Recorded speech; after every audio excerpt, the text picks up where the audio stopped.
అందరికీ నమస్కారం అండి. జై గురుదత్త ఎస్విఎస్ ఛానల్కి స్వాగతం సుస్వాగతం. ఈరోజు చందమామ కథల్లో మాణిక్య వాచకర్ అనే చందమామ కథ నుండి విందాం. పాండ్యరాజులు మధుర పట్టణాన్ని ఏలుతూ ఉండే కాలంలో ఒక రాజు వద్ద వాదవురార్ అనే మంత్రి ఉండేవాడు. వాదవురారు శివభక్త పరాయణుడు. ఒక రోజున రాజు వాదవురారును పిలిచి, ఓయి మంత్రి, నీవు చోళరాజ్యమంతా తిరిగి ఎంత ధనమైనా సరే వెనుదీయక వెచ్చించి మన ఆస్థానానికి పేరు తెచ్చే ప్రసక్తమైన మేలుజాతి గుర్రాలను తీసుకురావాల్సిందని చెప్పి పంపాడు. సరేనని రాజాజ్ఞ ప్రకారం వాదవురారు బయలుదేరి వెళుతూ ఉండగా దారిలో ఒక పొగడ చెట్టు కింద ఒక వృద్ధ బ్రాహ్మణుడు ఎదురయ్యాడు. గొప్ప తేజంతో ప్రకాశిస్తున్న ఆ బ్రాహ్మణ్ణి చూడటంతోనే వాదవురారు మనసులో ఒక విధమైన చంచలం కలిగింది. అతడ వృద్ధుణ్ణి మహానుభావుడిగా ఎంచి సాష్టాంగపడ్డాడు. మహాత్మా, నాకు చిన్నప్పటి నుంచి కుతూహలంగా ఉండే ముక్తి మార్గం నీవు చూపగలవని తోస్తున్నది కనుక తరుణోపాయం చూపి పుణ్యం కట్టుకోవలసిందంటూ వేడుకున్నాడు. అప్పుడు వృద్ధ బ్రాహ్మణ రూపంలో ఉన్న పరమశివుడు నిజరూపంలోకి సాక్షాత్కరించి వాదవురారుకు తరుణోపాయం అనుగ్రహించి అదృశ్యమయ్యాడు. ఆ క్షణం నుంచి వాదవురారుకు కవితావేశం కలిగింది. తన ఇష్టదైవమైన శివుని గురించి అద్భుతమైన పద్యాలు అసువుగా చెప్పడం ప్రారంభించాడు. వాదవురారు చెప్పే మధుర కవిత్వానికి పరమేశ్వరుడే తన్మయుడయ్యి ఒకనాడు ప్రత్యక్షమయ్యాడు. భక్తాగ్రేసర, నీ నోటి నుండి వెలువడే పలుకులు ఒక్కొక్కటి ఒక్కొక్క మాణిక్యం విలువ కలది. ఇంతటి నుండి లోకులు నిన్ను మాణిక్య వాచకర్ అని పిలుస్తారని చెప్పి దీవించి అంతర్విహుడయ్యాడు. శివభక్తుడిగా మారిన వాదవురారు తన చేతిలో ఉండే రాజద్రవ్యాన్ని అంతటినీ ఖర్చుపెట్టి ఒక చోట శివాలయం నిర్మించి ఇష్టదైవాన్ని కొలుస్తూ అక్కడే ఉండిపోయాడు. ఇంతలో రాజావారి భటులు వెతుక్కుంటూ వచ్చి వాచకర్ను తక్షణమే దర్బారుకు రమ్మనమని ప్రభువుల ఆజ్ఞ అయిందని చెప్పారు. వాళ్ళ వెంబడే వాచకరు మధురానగరంకు వెళ్ళాడు. ఆ ఆలస్యానికి ప్రభువు కోపించి తనను పీడిస్తాడని మాణిక్యవాచకరుకు తెలుసు. అతను అనుకున్నట్టుగానే గుర్రాలు లేకుండా వచ్చినందుకు రాజు వాచకరును ఖైదు చేయించి అనేక విధాలుగా హింసలు పెట్టాడు. ఇది చూచి పరమేశ్వరుడు విచారించి తన భక్తుని రక్షించడానికని ఒక చిత్రమైన ఉపాయం పన్నాడు. అడవిలో ఉండే నక్కల గుంపును మేలు రకం గుర్రాలుగా మార్చివేశాడు. తను ఒక గుర్రపవాని వేషం వేసుకుని ఆ మాయ గుర్రాలను రాజు వద్దకు తీసుకువెళ్ళాడు. గుర్రాలను చూడగానే రాజు ఆశ్చర్యభరితుడయ్యాడు. అప్పుడు ఆ గుర్రపువాడు రాజుతో, ప్రభు, నేను మాణిక్యవాచకర్ స్నేహితుడను. చోళరాజ్యమంతా తిరిగి ఎంత ధనమైనా సరే వెనుదీయక మేలుజాతి అశ్వాలను తెమ్మని నన్ను అతను నియమించి ఉన్నాడు. ఇవే ఆ గుర్రాలు అని చెప్పాడు. మంత్రి పట్ల జరిగిన తొందరపాటుకు రాజు విచారించి వెంటనే వాచకరును ఖైదు నుండి విడుదల చేయించాడు. కొత్తగా వచ్చిన గుర్రాలను సాల లోపల కట్టివేశారు రాజభటులు. అయితే ఆ రాత్రే గుర్రాల రూపంలో ఉన్న ఈ నక్కలన్నీ వాటి నిజస్వరూపం పొంది సాలలో ఉండే అసలు గుర్రాలను కరిచివేసి అడవిలోకి పారిపోయాయి. ఇందుకు ఫలితంగా రాజావారి సాలలో ఉండే మేలుజాతి గుర్రాలు చాలా వరకు చచ్చిపోవడం, కొన ప్రాణాలతో బతికున్నప్పటికీ ఎందుకు పనికిరాకుండా పోవడం జరిగింది. ఈ సంగతి తెలియగానే రాజు ఉగ్రుడయ్యాడు. మాణిక్యవాచకర్ మాయలు పన్నుతున్నాడని, తనను మోసం చేస్తున్నాడని తలచి ఈసారి మునుపటి కంటే హెచ్చుగా మంత్రిని హింసలు పెట్టసాగాడు. తన భక్తుని పట్ల రాజు చేసే దుర్మార్గాలకు రుద్రుడు ఉగ్రం దాల్చి తలపైన ఉండే గంగను భూలోకానికి వదిలిపెట్టాడు. వైగా నది ఆకస్మికంగా పొంగిపోయింది. మధురాపట్నం తుడిచిపెట్టుకుపోతుందని రాజుకు భయం పట్టుకుంది. ఈ ఆపద సమయంలో చేసేదేముంది? జనులంట మట్టి తవ్విపోసి నగరు పక్కగా ప్రవహించే వైగానది గట్టున దిట్టపరచమని ఆజ్ఞించాడు. ఊళ్ళో చిన్న పెద్ద అందరూ శ్రమపడి మట్టి తవ్వి పోస్తున్నారు. అయితే ఒక్క ముసలిది మాత్రం వృద్ధాప్యం వల్ల రాజాజ్ఞను నెరవేర్చలేక విచారిస్తూ కూర్చుంది. అప్పుడు కూలీ చేసే చిన్న బాలుడు అక్కడికి వచ్చాడు. వచ్చి ఆ ముసలిదానితో, అవ్వా అవ్వా, రాజు ఏం చేసిపోతాడో అని నువ్వేమీ దిగులు పడకు, నువ్వు చేయవలసిన పని కూడా నేను చేసి పెడతాలే అని ధైర్యంగా చెప్పాడు. బాలుని మాటలు వినగానే అవ్వకు ప్రాణం లేచి వచ్చి ఎంతో సంతోషించింది. కానీ తీరా ముసలిదాన్ని వెంట పెట్టుకుని ఆ బాలుడు నది వద్దకు వచ్చిన తరువాత పనిపాటులు చేయలేక సరికదా ముసలిది మూట కట్టి తెచ్చుకున్న రొట్టె తిని ముక్కలు కొరికి తింటూ తక్కిన పిల్లలతో ఆటలాడుకోసాగాడు. ఊరందరూ కష్టపడి నగరం రక్షించుకుంటూ ఉంటే ఇటువంటి ఆపద సమయంలో ఈ కుంటెవాడు నిశ్చింతగా ఆటలాడుకుంటూ కూర్చుంటాడా అని కోపం వచ్చి రాజు తన చేతనున్న బెత్తంతో వాడి వీపు మీద చుర్రుమని ఒక దెబ్బ వేశాడు. చిత్రమేమిటో కానీ రాజు వేసిన ఆ దెబ్బకు అక్కడ ఉండే అందరి వీపులు చుర్రుమన్నాయి. అందరి వీపుల మీద ఆనవాలు పడింది. ఎవరి మటుకు వారే వీపులు తడిమి చూచుకోసాగారు. అందరితో పాటు రాజు వీపు మీద కూడా దెబ్బ తగిలింది. రాజు వీపు పైన ముద్ర పడింది. ఎప్పుడైతే వీపు మీద చుర్రుమన్నదో ఆ క్షణమందే రాజుకు జ్ఞానోదయమైంది. ఆ కుర్రవాడు పరమేశ్వరుడే అని తెలుసుకుని తప్పు క్షమించమని అనుగ్రహం చూపమంటూ రాజు బాలుని ప్రార్థించాడు. కానీ అప్పటికప్పుడే బాలుడు అంతర్ధానమైపోయాడు. ఇందుకు తోడు అక్కడ ప్రజలంతా ఒక వింత విషయం చెప్పుకోసాగారు. ఎంతమంది యత్నించినా వైగానది గట్టు కట్టుపడలేదని. ఆటలాడుతూ పాటలు పాడుతూ ఆ పెంకి బాలుడు వాని చేత్తో కొంచెం మన్ను తీసి వేసేసరికల్లా నదిలో నీరు పొంగటం నిలిచిపోయిందని, ఆ బాలుని మహిమ వల్లే నీళ్లు గట్టుదాట రాకుండా నగరం రక్షించబడిందని. ఈ మాటలు చెవిని పడేటప్పటికీ రాజుకు మరీ విస్మయం కలిగింది. ఏమైనా సరే ఆ చిన్నారి పెంకి బాలుడు మళ్ళీ కంటపడే వరకు ఇక్కడి నుండి కదలను అని భీష్మించుకుని కూర్చున్నాడు. ఇటువంటి దీక్ష పట్టి ఉన్న రాజుకు అప్పుడు ఇలా మాటలు వినబడ్డాయి. రాజా, నీ ఆస్థానంలో ఉన్నటువంటి మంత్రి మాణిక్యుడు సామాన్యుడు అనుకుంటున్నావు కాబోలు. అతడు నా శిష్యుడు, గొప్ప భక్తుడు, మహిమాన్వితుడు సుమా, ఇప్పుడైనా తెలుసుకో అని. తక్షణమే రాజు మాణిక్యవాచకర్ వద్దకు స్వయంగా వెళ్ళి క్షమాపణలు చెప్పుకుని అతనిని చెర విడిపించాడు.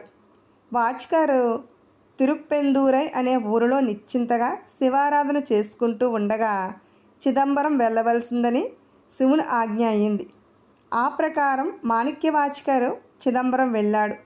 అక్కడకు ఒక జైన సన్యాసి తన మతం ప్రచారం చేసుకోవడం కోసం వచ్చాడు. వాచకర్కు ఆ జైన సన్యాసికి మధ్యని తీవ్రమైన వాదోపవాదాలు జరిగాయి. అందులో ఆ సన్యాసి నగ్గలేకపోయాడు.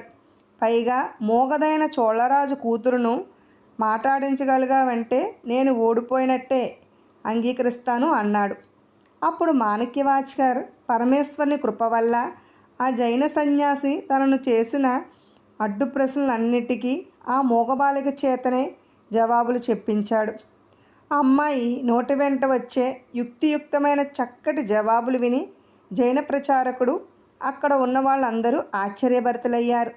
అప్పుడు జైన సన్యాసి మాణిక్యవాచకర్కు సాష్టాంగపడి ఆయనకు ప్రియశిష్యుడై వెంటనే శైవ మతాన్ని అవలంబించాడు. తరువాత మాణిక్యవాచకర్ అనేక పుణ్యక్షేత్రాలు దర్శించుకుంటూ పోయి చివరకు పరమేశ్వరునిలో ఐక్యమయ్యాడు. ఇప్పుడు వేరొక చక్కని చందమామ కథను, సమభావం అనే కథను విందాం. ఒకప్పుడు గురుగోవిందు నిండు కొలువులో ఉండగా సేవకులు ఒకనిని దర్బారులోకి తీసుకువచ్చి ఆయన ఎదుట నిలబెట్టారు. ప్రభు, ఇతని పేరు కన్వయ. ఇతను పరమద్రోహి అని తెలియటం చేత దేవరి ఎదుటకు తీసుకువచ్చామని చెప్పారు. కన్వయ మర్యాదస్తుడు, ఉదారుడు, మంచి హృదయం కలవాడు. ఈ సంగతి గురుగోవిందుకు బాగా తెలుసు. సరే, ఇతను చేసిన తప్పేమిటి అని గురుగోవింద్ వాళ్ళని అడిగాడు. ప్రభు, మన వీరులు వెళ్ళి ఒక వరుస నుంచి శత్రు సైనికులను సంహరిస్తూ ఉంటే కొన ప్రాణాలతో ఉన్న ఆ ముస్లిం సైనికుల గొంతుల్లో నీళ్లు పోస్తాడట ఈయన. మహారాజ్, ఎలా ఉందో ఈ స్వామి ద్రోహం చూడండి అని వాళ్ళు విన్నవించుకున్నారు. ఈ మాటలు వినగానే గురుగోవిందు కన్వయ్యను పిలిచి, ఏమి చెబుతావయ్యా అని ప్రశ్నించాడు. అందుకు కన్వయ్య ఇలా సమాధానం చెప్పాడు. మహారాజ్, నేను యుద్ధరంగం మీద ఉండగా నా దృష్టికి హిందూ సైనికులెవరో ముస్లిం సైనికులెవరో తేడా ఏమీ తెలియకుండా ఉంది. క్షత్రగాత్రుడైన ప్రతి వీరుల్లోనూ నా కంటికి దైవస్వరూపమే కనిపిస్తూ ఉంది. అందుచేత వారు వీరు అనే భేదం పాటించక వీరుడన్నవాడికల్లా నా చేతనైనట్టుగా సేవలు చేసుకుంటూ వస్తున్నాను. ఇదే నా వల్ల జరిగిన తప్పు. అమృతతుల్యమైన ఈ పలుకులు గురుగోవిందుకు మేరలేని సంతోషాన్ని కలిగించినాయి. వెంటనే కన్వయ్యను చేరదీసుకుని ఆయన ఆశీర్వదించాడు. అంతేకాదు, తన పెట్టెలోంచి ఒక డబ్బా తీసి కన్వయ్యకు ఇచ్చి, నాయన, పడిపోయిన వీరులకు, ఆ వీరులు ఏ జాతికి చెందిన వారైనా సరే, నీళ్ళు ఇవ్వటమే కాదు, ఈ తైలం తీసుకుని వారి గాయాలకు రాసి కట్లు కట్టి నయం చెయ్యి. జ్ఞానమైన నీ ఒక్క సంగతి జ్ఞాపకం ఉంచుకో. ఇప్పుడు యుద్ధంలో పోరాడుతున్నది హిందువులు ముస్లింలు కాదు, ఎంత మాత్రమూ కాదు. ధర్మదేవత బయలుదేరి అధర్మాన్ని అణచివేయటానికి యత్నిస్తున్నది. ఈ సంఘర్షణే లేకుంటే మనమందరము ఒక్కటే. మనలో మనకు భేదం లేదు, ద్వేషము లేదు అని బోధ చేశాడు.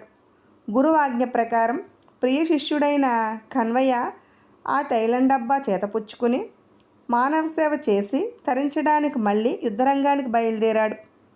తక్కిన శిష్యులందరూ కన్వయ్యను చూచి ఆశ్చర్యపోయారు. అప్పటి నుంచి ఆయనను అనుసరించి తరించడానికే వారు ప్రయత్నిస్తున్నారు.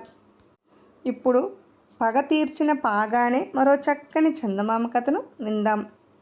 మాట్వారు సంస్థానానికి మండూరు అనే పట్టణం రాజధానిగా ఉండేది. ఆ సంస్థానేశ్వరుడైన జయదేవుడు ఒకనాడు కొలువు తీర్చి ఉండగా చారూరుడు ఒకడు వచ్చి రాజు అసువుగా పద్యాలు చెప్పి అనేక విధాల స్తోత్రాలను చేయదలుచుకున్నాడు. రాజు మీద అసువులుగా పద్యాలను స్తోత్రాలను మొదలుపెట్టాడు. భట్రాజులు పచ్చి కవిత్వం చెప్పి స్తోత్రం చేసినప్పుడు రాజులు సంతోషించి భట్రాజులను సత్కరిస్తారు. కానీ జయదేవునికి కవులన్నా భటులన్నా కిట్టదు. అందుచేత ఆయన భటులకు బహుమానాలు ఇవ్వలేదు సరికదా, రోషం వచ్చే మాటలెన్నో అని అవమానించి సాగనంపాడు. ఆ భట్రాజు కోపంతో తిట్టుకుంటూ అక్కడి నుంచి తిన్నగా హరవంశస్థుల రాజధాని అయిన బుమోడా పట్టణానికి పోయి కోటగుమ్మం వద్ద కాచుకొని కూర్చున్నాడు. ఆ రాజ్యాన్ని పాలించే రాజు పేరు హరుడు. ఆయన వేటకు వెళ్ళి తిరిగి వస్తున్నాడని తెలుసుకునే చారలుడు కోటగుమ్మం వద్ద కనిపెట్టుకు ఉన్నాడు. మరి కొంతసేపటికి ఆలూహరుడు పరివారంతో తిరిగి వచ్చి కోట ప్రవేశిస్తుంటే భట్ట రాజమార్తాండ రాజాది రాజా జయీభవ విజయీభవ దిగ్విజయీభవన ఆశీర్వదించాడు. ఆలూహరుడు సంతోషించి, ఏం కావాలో కోరుకోవయ్యా అని అన్నాడు. ధనమో బంగారమో మొడిలో మాణిక్యాలో అడుగుతాననుకున్నాడు రాజు. కానీ భట్రాజు, ప్రభు, తమ తలపాగా నాకు దయచేయించండి అని అనేసరికి రాజు ఆశ్చర్యపోయాడు. నా పాగా కోరుకోవడం వల్ల నీకేమిటి ప్రయోజనం? ఇది నీకు కూడు పెడుతుందా, గుడ్డ పెడుతుందా? మొడిలో మాణిక్యాలో కోరుకోవాలి కానీ గుడ్డ ముక్కలెందుకు కావాలేమిటి, పిచ్చివాడివా అన్నాడు. అందుకు చారుణుడు, ప్రభు, తమ తలపాగా పెట్టుకు తీరాలని కోరికగా ఉంది నాకు. దీన్ని ధరించి దేశ దేశాల తమ కీర్తి వ్యాపింపచేస్తాను అన్నాడు. ఆలూహరుడు ఆడి తప్పని రాజు. ఏది అడిగితే అది ఇస్తానన్నాడు కనుక వెంటనే పాగా తీసి భట్టుకు ఇచ్చివేశాడు. తురాయితోటి జరీబు తేడారు పనితోటి ప్రకాశించే ఆ పాగా ధరించి భట్టు మహారాజు మళ్ళీ టీవీగా వెళ్ళిపోయాడు. అతడు అలా పోతూ ఉంటే చూచిన వాళ్ళందరూ వీడొక పిచ్చివాడు అనుకున్నారు. ఆ రోజంతా పట్నవాసులు ఆ సంగతి వింతగా చెప్పుకొని నవ్వుకున్నారు. తరువాత క్రమంగా ఆ సంగతే మర్చిపోయారు.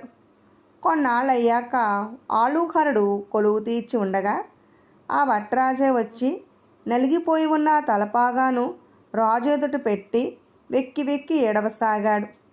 ఏమయ్యా, ఎందుకలా దుఃఖిస్తున్నావు అంటూ రాజు ఆత్రంతో అడిగాడు. అందుకు భట్టు, ఏమని విన్నవించను ప్రభు, దేవరకు నా మూలాన అవమానం జరిగిపోయింది అన్నాడు. ఏం జరిగిందేమిటి అని ఇంకా ఆత్రంతో ప్రశ్నించాడు రాజు. తమ పాగాను ధరించి దేశ దేశాలు తిరిగి రాజులను సందర్శించి కవనం చెప్పాను. ఆ రాజుకు వంగి నమస్కరించడానికి ముందుగా తమ పాగాను నా తలపై నుండి తీసి కుడి చేత్తో పట్టుకుని ఎడం చేత్తో సలాం చేసేవాణ్ణి. ఎందుకు ఇలాగ చేస్తున్నావు అని వారు అడిగినప్పుడు, ఇది ఆలూహర సార్వభౌముల వారిది పాగా, ఈ పాగా ఇతరులకు వంగి నమస్కరించదు అని చెప్పేవాణ్ణి అన్నాడు. ఈ పలుకులు విని ఆలూహరుడు సంతోషించాడు. సభలోని వారంతా శబాష్, చారాణ, మహారాజు గారి గౌరవాన్ని నిలబెట్టావోయ్ అని మెచ్చుకున్నారు. తమ గౌరవాన్ని తుది వరకు కాపాడలేకపోయాను ప్రభు. మార్వార్ రాజు అయిన జయదేవుని సంస్థానంలో ప్రభువుల పాగాకు అవమానం జరిగింది అన్నాడు. ఏం జరిగింది అని మళ్ళీ ప్రశ్నించాడు రాజు. యథాప్రకారం తలపాగా తీసి నేను నమస్కరించేసరికి ఆయన తక్కిన రాజులకు మళ్ళీనే నన్ను అడగటం, నేను జవాబు చెప్పడం జరిగింది. కానీ తక్కిన రాజులకు మళ్ళీ తమ గొప్పను గుర్తించి ఊరుకోవడానికి బదులు జయదేవుడు మండిపడుతూ గద్దెపై నుంచి లేచి వచ్చి నా చేతనున్న ప్రభువుల తలపాగాను తన కాలితో తన్ని నన్ను కొట్టించి తరిమివేశాడు అని మనసుకు నాటేటట్టు చెప్పాడు. ఈ మాటలు విని ఆలూహరుడు మండిపడ్డాడు. ఇందుకు తోడు సభలో వాళ్ళంతా మా ప్రభువులను అవమానం చేసిన ఆ జయదేవుడికి బుద్ధి వచ్చేటట్లు చేయాలి అంటూ పుర్రెక్కించారు. సేనలు పంపాలి, జయదేవుని పొగరు అణచాలి అని ఆ ఆవేశంతో గగ్గోలు పెట్టారు.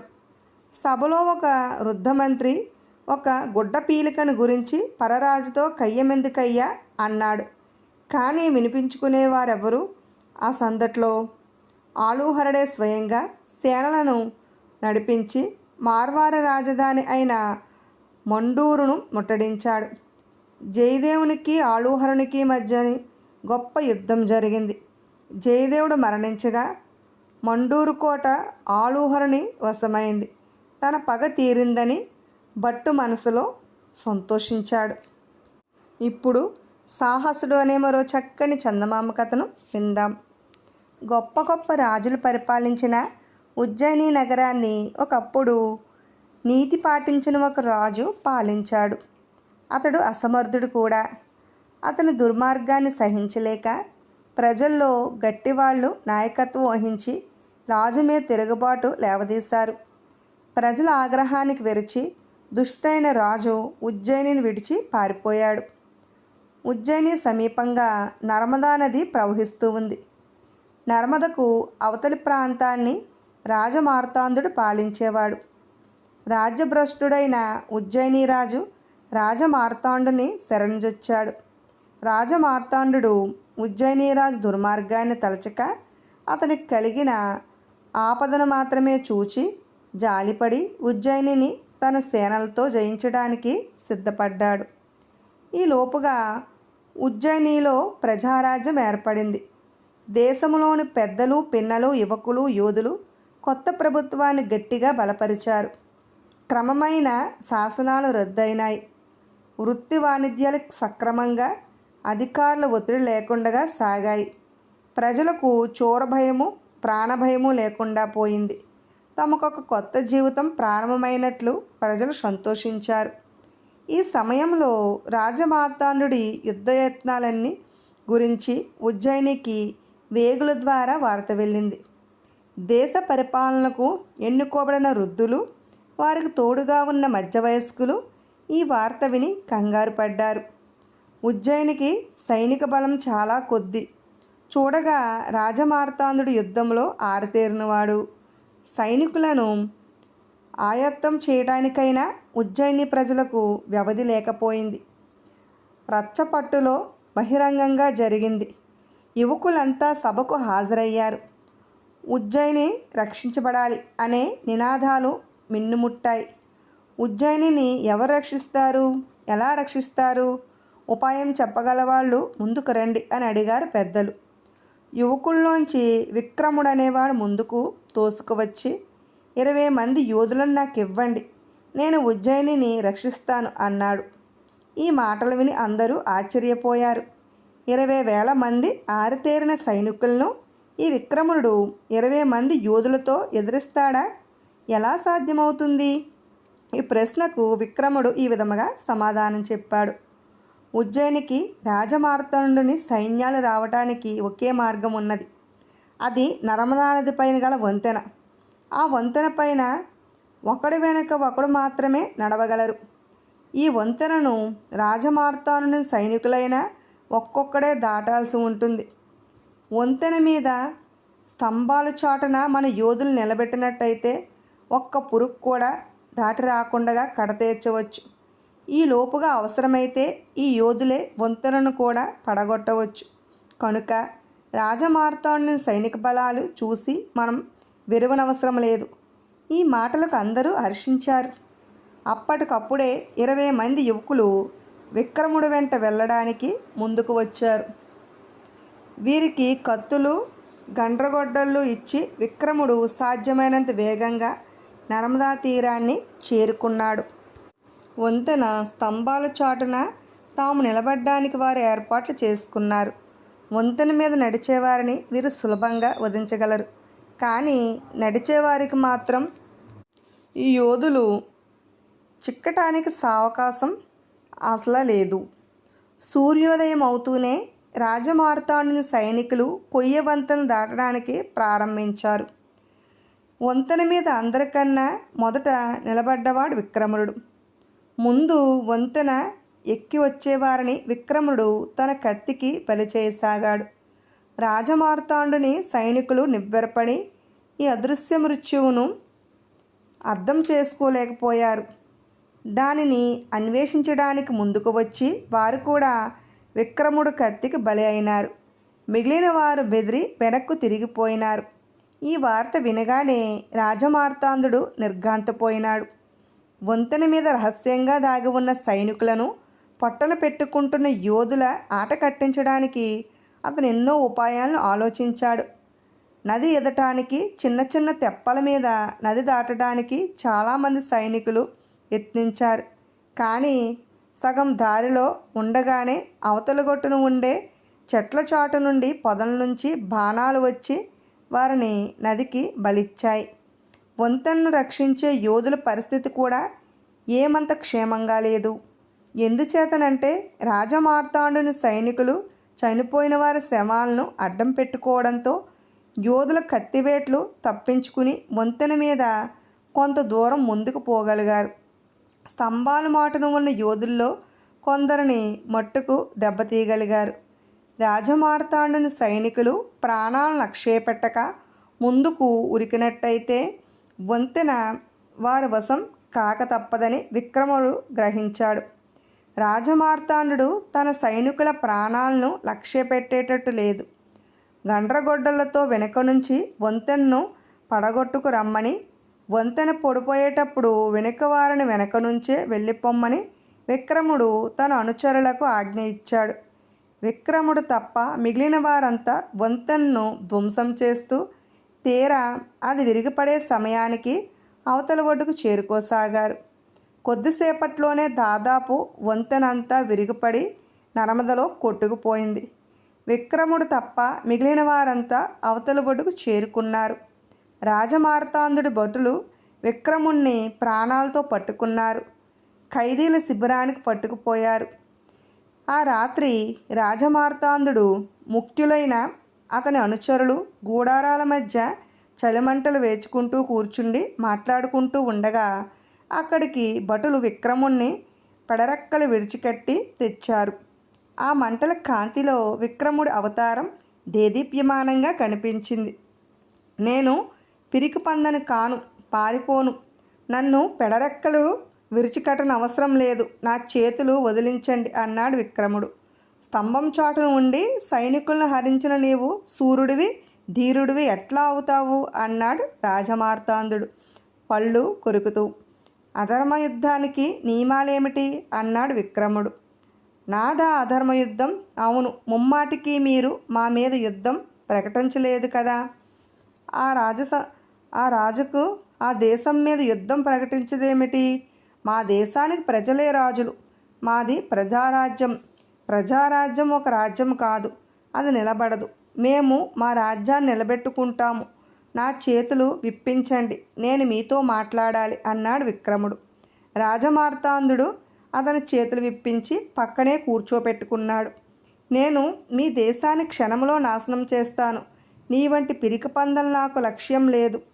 మీరొక రాజు ఏర్పడేదాకా మీకొక రాజ్యమని నేను గుర్తించను అన్నాడు రాజమార్తాండుడు. మా దేశం, నా వంటి యువకులు, నన్ను మించిన వారు ఎంతోమంది ఉన్నారు. మా దేశంలో చాలామంది గొప్పవారున్నారు. మా రాజ్యాన్ని తమ ప్రాణాలతో కాపాడుతారు. వారి సాహసం ఎటువంటిదో మీకు మచ్చుకు చూపిస్తానంటూ విక్రముడు తన ఎడమ చేతిని గభీమని మంటలోకి చాచాడు. క్షణంలో అతని చెయ్యి కాలసాగింది. అయినా విక్రముడు తన చేతిని వెనక్కు తీయలేదు. కాలుతున్న చేతికేసి చూస్తూ విక్రముడు ఇలా అన్నాడు. మేము సాహసులం. చిత్రహింసలు చేసినా మీరు మమ్మల్ని జయించలేరు. మేము మా ప్రజారాజ్యాన్ని కాపాడటానికి ఎంత త్యాగమైనా చేస్తాం. విక్రముడి సాహసానికి నిశ్చల తత్వానికి రాజమార్తాండుడు అచ్చరు పొందాడు. విక్రముణ్ణి విడిచిపుచ్చి రాజమార్తాండుడు మరునాడే గుడారాలెత్తి తన సేనలతో సహా మరలి వెళ్ళిపోయాడు. విన్నారు కదండి. ఇటువంటి చక్కని చందమామ కథలను వినాలంటే మా ఛానల్ని సబ్స్క్రైబ్ చేసుకోండి, బెల్ ఐకాన్ క్లిక్ చేయండి. మేము చేసిన వీడియోస్ నోటిఫికేషన్ కొరకు బెల్ ఐకాన్ క్లిక్ చేయండి. లైక్ చేయండి, షేర్ చేయండి, కామెంట్ చేయండి. Thanks for watching.